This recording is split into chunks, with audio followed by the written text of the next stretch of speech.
بسم اللہ الرحمن الرحیم۔ السلام علیکم ناظرین، اللہ جب کسی بندے یا بندی سے خوش ہوتا ہے تو اس کی زبان پر ایک خاص تسبیح جاری فرما دیتا ہے، اور جس انسان کی زبان پر یہ تسبیح جاری ہو جائے پھر سمجھ جائے کہ یہ انسان اللہ کا خاص اور مقرب بندہ بن چکا ہے۔ پھر ایسے انسان پر انوار الہی ظاہر ہونا شروع ہو جاتے ہیں اور یہ بندہ اللہ کا برگزیدہ اور معزز بندہ بن جاتا ہے۔ ایسے شخص کی زبان سے نکلی ہر دعا اللہ رب العزت فوراً قبول فرماتا ہے، اور فرشتے ایسے انسان کے لیے دعائیں کرتے ہیں۔ پیارے ناظرین، اللہ تبارک تعالیٰ سورہ رحمان میں فرماتا ہے کہ میں نے اپنی سب سے بہترین مخلوق انسان کو تخلیق فرمایا اور انسان کو اپنے جذبات کا اظہار کرنے کے لیے علم البیان عطا فرمایا۔ انسان بذات خود اللہ رب العزت کی تمام مخلوقات میں سے اشرف المخلوقات ہے، اور انسان کو علم البیان کی جو خوبی اللہ رب العزت نے عطا فرمائی وہ بھی دوسری تمام مخلوقات کو عطا کی گئی تمام خوبیوں سے افضل ہے۔ لیکن تمام انسان ایک جیسے نہیں، کچھ ایسے ہیں جو اللہ رب العزت کے عطا کردہ نعمتوں کو اللہ کے بتائے ہوئے راستے کے مطابق استعمال کرتے ہیں، جبکہ کچھ ایسے ہیں جو اللہ کے حکم کی پرواہ کیے بغیر زندگی کے معاملات میں اللہ کے حکم عدولی کرتے ہوئے۔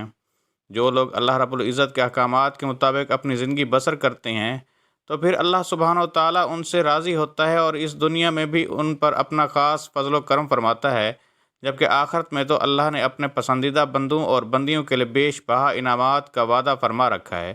اور جان لیجئے کہ اللہ رب العزت نے انسانوں کو جو علم القرآن عطا فرمایا ہے یہ بھی اللہ کے علوم میں سے سب سے بہترین علم ہے جو اللہ نے انسانوں پر نازل فرمایا، اور اس میں بیان فرمایا گیا ایک ایک حرف اور ایک ایک لفظ حق سچ ہے۔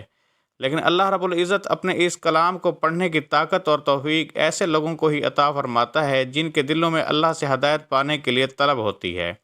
تو اللہ رب العزت جب اپنے کسی بندے سے راضی ہوتا ہے اور خوش ہوتا ہے تو اس کی زبان پر ایک تسبیح جاری کر دیتا ہے، اور جان لیجئے کہ یہ تسبیح اللہ تبارک تعالیٰ صرف اپنے پسندیدہ بندوں کو ہی عطا فرماتا ہے۔ یوں سمجھ لیجئے کہ یہ اللہ رب العزت کی خاص تسبیح ہے جو ہر کسی انسان کی توفیق سے باہر ہے۔ پیارے ناظرین کرام، ایک مرتبہ ایک عورت نبی کریم صلی اللہ علیہ وآلہ وسلم کی خدمت میں حاضر ہوئی اور عرض کرنے لگی کہ یا رسول اللہ صلی اللہ علیہ وآلہ وسلم، مجھے کوئی ایسا عمل بتا دیجئے کہ جس کے کرنے سے اللہ رب العزت مجھ سے محبت کرنے لگیں، مجھ پر اپنی خاص رحمت کی نظر فرمائے، میری پریشانیوں کو حل فرما دے اور میرے رزق میں وسعت عطا فرما دے۔ مجھے کوئی ایسا عمل بتا دیجیے کہ جس سے میرا رب مجھ سے راضی ہو جائے اور مجھے اپنے خاص بندوں کی فہرست میں شامل فرما لے، اور میرا شوہر بھی مجھ سے محبت کرنے لگے۔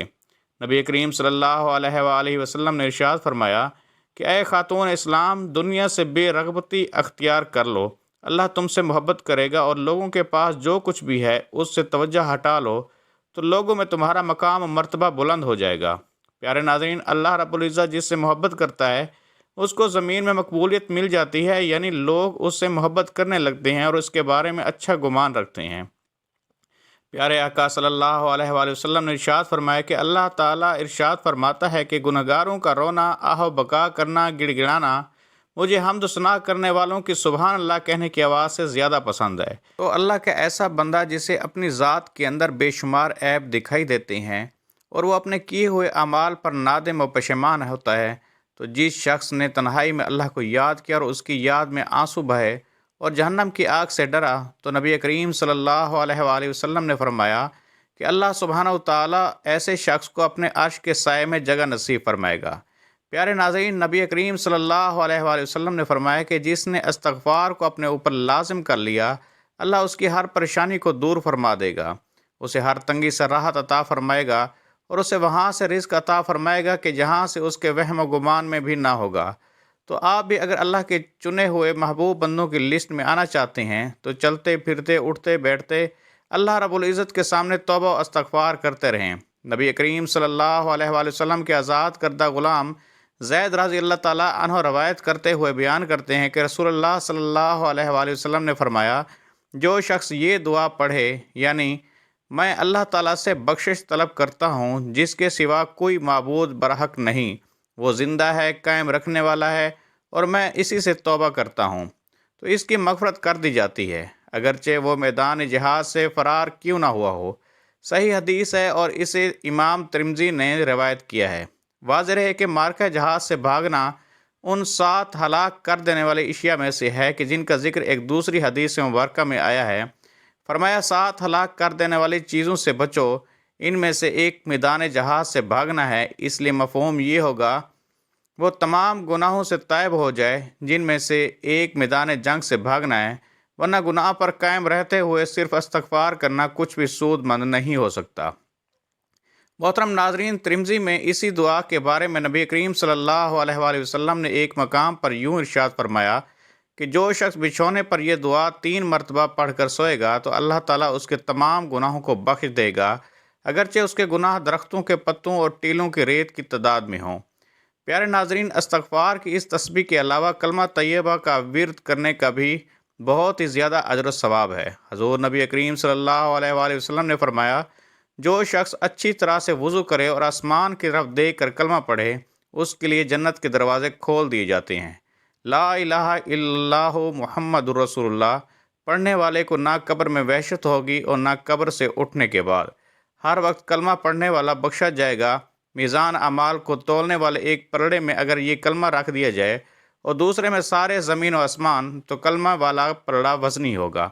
ایک آدمی نے آپ صلی اللہ علیہ وآلہ وسلم کی خدمت میں حاضر ہو کر کہا، یا رسول اللہ صلی اللہ علیہ وآلہ وسلم، میں بہت گنہگار ہوں۔ آپ صلی اللہ علیہ وآلہ وسلم نے فرمایا، تیرے گناہ زیادہ ہیں یا بارش کے قطرے؟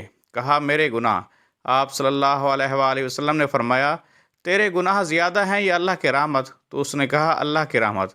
آپ صلی اللہ علیہ وآلہ وسلم نے فرمایا، پڑھ لا الہ الا اللہ محمد رسول اللہ۔ جو یہ کلمہ پڑھتا ہے اس کے تمام گناہ معاف کر دیے جاتے ہیں اور وہ بخشا جائے گا۔ پیارے ناظرین، ہر چیز کی ایک کنجی ہوتی ہے اور جنت کی کنجی کلمہ پڑھنا ہے۔ کلمہ پڑھنے سے جہنمی شخص بھی جنتی بن جاتا ہے۔ آپ صلی اللہ علیہ وآلہ وسلم کے ارشاد ہے کہ جو شخص وضو بے وضو کثرت سے کلمہ پڑھتا رہے گا تو اللہ سبحانہ و تعالیٰ اس کے لیے جہنم کی آگ حرام کر دیں گے، اور جو رات دن میں 1000 مرتبہ کلمہ پڑھے گا اس کو 7 چیزیں ملیں گی۔ پہلی، سکرات کی سختی یعنی موت آسان ہوگی۔ دوسری، دنیا سے با ایمان جائے گا۔ تیسری، قبر کشادہ ہوگی۔ چوتھی، قبر میں منکر نکیر کو اچھی صورت میں دیکھے گا۔ پانچویں، اس کو نامہ اعمال داہنے ہاتھ میں دیے جائیں گے۔ چھٹی، اس کی نیکیوں کا پلہ جھک جائے گا، اور ساتویں، پل صراط سے وہ بجلی کی طرح سے گزر جائے گا۔ آپ صلی اللہ علیہ وآلہ وسلم نے فرمایا، جو شخص اپنی زندگی میں 70,000 مرتبہ کلمہ پڑھے گا تو اللہ تعالیٰ دوزخ کی آگ اس پر حرام فرما دیں گے، اور جو ہر روز 100 مرتبہ کلمہ پڑھے گا تو قیامت کے دن اس کا چہرہ 14ویں کے چاند کی طرح چمکدار ہوگا۔ سبحان اللہ۔ اللہ رب العزت سے دعا ہے کہ نیکی کی بات کو سننے، سمجھنے اور اس پر عمل کرنے کی طاقت اور توفیق و رحمت فرمائے، آمین یا رب العالمین۔ محترم ناظرین، درخواست ہے کہ میری آج کی اس معلوماتی ویڈیو کو لائک اور شیئر کر دیجیے اور میرے اسلامی اور اصلاحی چینل کو سبسکرائب کر لیجیے۔ جزاک اللہ خیرن کثیرہ۔ اللہ ہم سب کا حامی و ناصر ہو۔